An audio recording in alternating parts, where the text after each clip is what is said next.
On aura le temps de détailler cela, mais ici, ce que je veux d'abord expliquer, c'est quoi? C'est essayer d'enlever les shubhat qui tournent autour du djihad.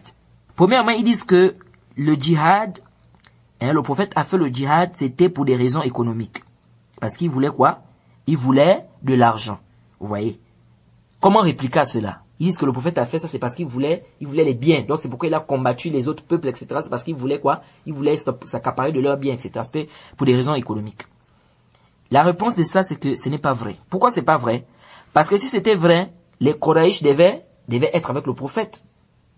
Les Quraysh devaient être avec le prophète. C'est-à-dire que si c'était pour des raisons économiques, mais tous les associateurs, les mécréants devaient tous se mettre avec le prophète pour combattre les autres pays.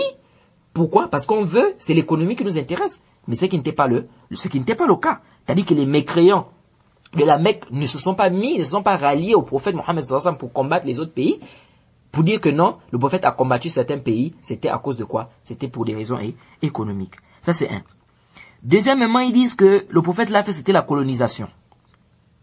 C'est-à-dire que le prophète avait des idées de colonisation, c'est pourquoi le prophète a envoyé certains compagnons dans certains pays et il y a eu ce qu'on appelle le djihad. Ici on dit aussi c'est faux. Pourquoi c'est faux? Parce que si c'était pour la colonisation, les pays qui ont été, c'est-à-dire conquis par les musulmans, dans l'histoire, et ça c'est l'histoire qui atteste, vous allez remarquer que lorsque les compagnons ont conquis ces pays-là, ils ne sont pas restés dans ces pays-là, ils sont partis après. Certains compagnons sont partis, vous voyez.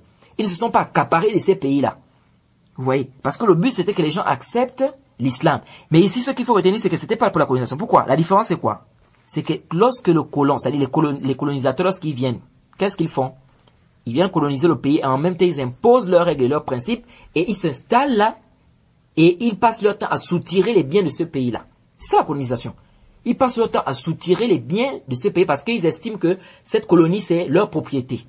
Mais ce qui n'était pas le cas des compagnons lorsqu'ils sont partis, que ce soit en Iran, en Irak, etc., dans les pays, etc., en Égypte, c'était pas pour s'accaparer des biens du pays ou bien s'accaparer des biens. L'histoire atteste cela. Vous voyez, on n'a pas vu que les musulmans ont pris un pays et ils ont passé leur temps à bouffer les biens de ce pays, à s'accaparer, contrairement à la France, les États-Unis, l'Angleterre, etc., ce qu'ils ont fait.